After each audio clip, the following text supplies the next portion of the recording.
Alright, this is part 2 of Belief is an Addiction. Sorry, I got cut off halfway through because my camera ran out of space, so I erased something, and here we go with part 2. I was talking about the 6 things that could be addictions, beliefs of addictions.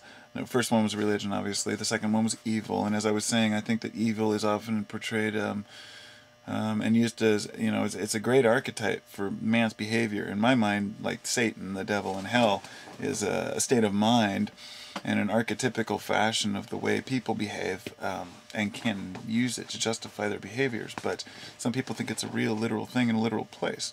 It could be for some people. I don't know. But my belief is that using hell as a justification, or evil as a justification for the why things happen or the behavior that they have, is an addiction, because it allows them to get something out of it. And that's perhaps an addiction.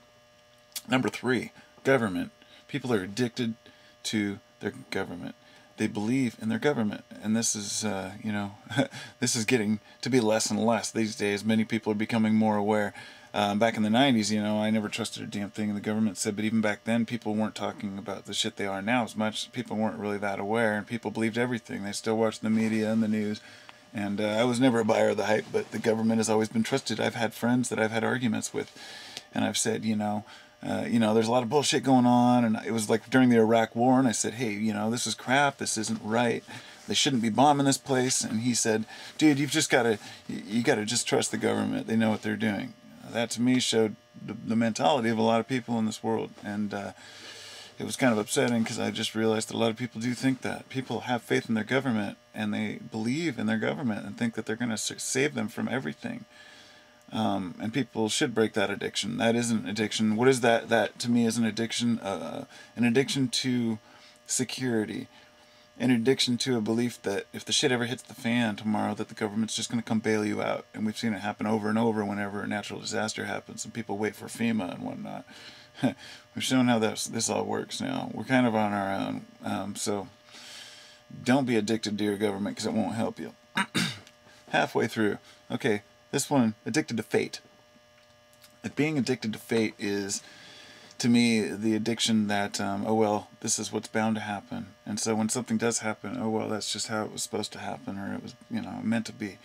And I think that that's a way to kind of justify and have an excuse for bad things happening instead of trying to change it. I think it takes a huge mental change to make things change for yourself. And so, when you look at things like that, I just don't think it's very healthy. I don't think that fate is, even if fate exists, everybody has a different, their own or their own definition of what fate is, just like faith.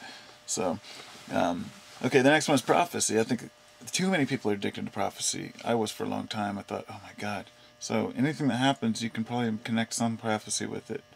One thing you'll notice when you study prophecy for a while is that most of the prophecies, if not almost all of them, especially Nostradamus and whatnot, the quatrains, the translations, are nearly impossible to translate until after the fact. And they're almost always translated after the fact. It becomes a way for people to almost see what's going to happen, to be able to say, okay, people know what's going to happen, so maybe it's not so bad. And some people use it as a way to hang on to through the rapture, going to heaven. They use it as a good thing. And then a huge section of the public uses it as a bad thing, as a way to say, well, the world's going to end, because it says in prophecy here, look in the Bible, it says that the world's going to end, and we're all going to die in hellfire except for those who are saved by Jesus. Whether you believe 144,000 are going to heaven, or you believe that only those who ask Jesus for forgiveness are going to heaven, or only the Muslims, or whatever your belief system is, the fact is that people are people, and having the faith in prophecy that the world's going to end is a very negative way to live your life, because even if the shit does hit the fan, which maybe eventually it will, it's just a matter of when, but you're not going to be able to change that by talking about it all the time, so you might as well have a good time while you're here.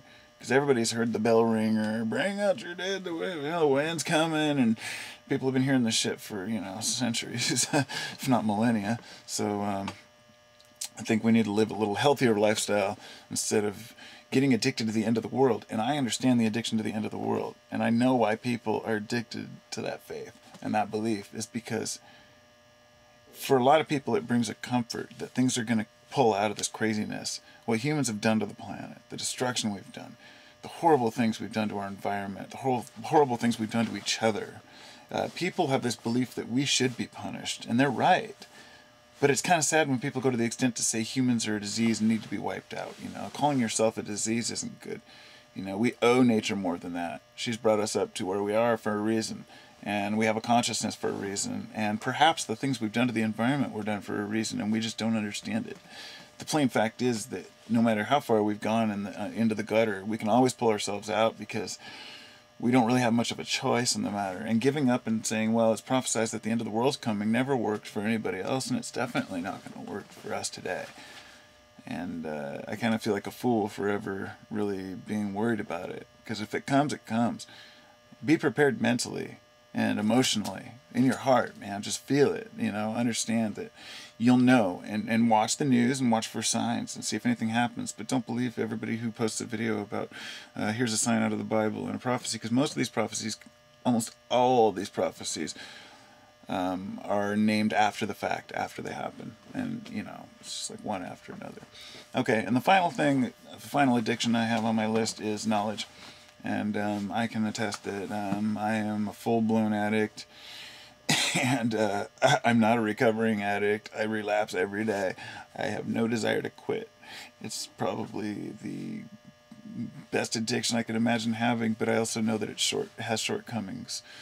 I know a lot of people are addicted to ignorance because they say ignorance is bliss, which it's not, but it is in a certain sense that without thinking about menial shit, you can go along with your life and not worry about anything and just enjoy yourself without having to consider what you're doing and see if it's impacting the environment of those around you.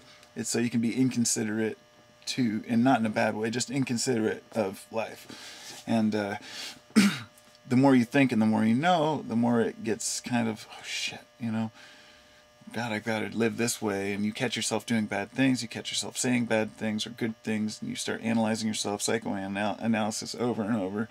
And eventually you get to the point where most of the people around you pretty much think that you're insane and say, I would not want to live in your head. I hear that a lot. And I don't blame them because it's a little overwhelming at times. But the plain fact is that being addicted to knowledge for me has brought me closer to whatever truth might be, but farther away from that actual comfort of thinking that I might figure it out. So should I say, the more knowledge I gain, the smarter, you know, not the smarter, but the more I feel in tune with what's going on, and at the same time farther away because I realize how much more there is to learn. So it goes back to the Socrates thing: the greatest knowledge lies in knowing you know nothing, or I'm the smartest man in Athens because I'm the only one that knows I'm a fool. So that's my explanation on belief being an addiction, and I hope you've enjoyed it. And thanks for watching. And if anybody's made it this far, thank you. And thank you for my subscribers for actually giving a shit. And all of you are great people. And you have good things to say, and I totally respect that. And I'm glad that you respect where I'm coming from, because you know I'm speaking from my heart. And I don't really have a paper. I have some scribbles on a thing over here that I had a couple notes, you know, like the 6 addiction to belief thing that I wrote down. But all the rest of it's coming from my heart. So sometimes I say things that maybe come across a little bit brash or not the way I meant them, but I do my best. So peace and love to everybody, and namaste.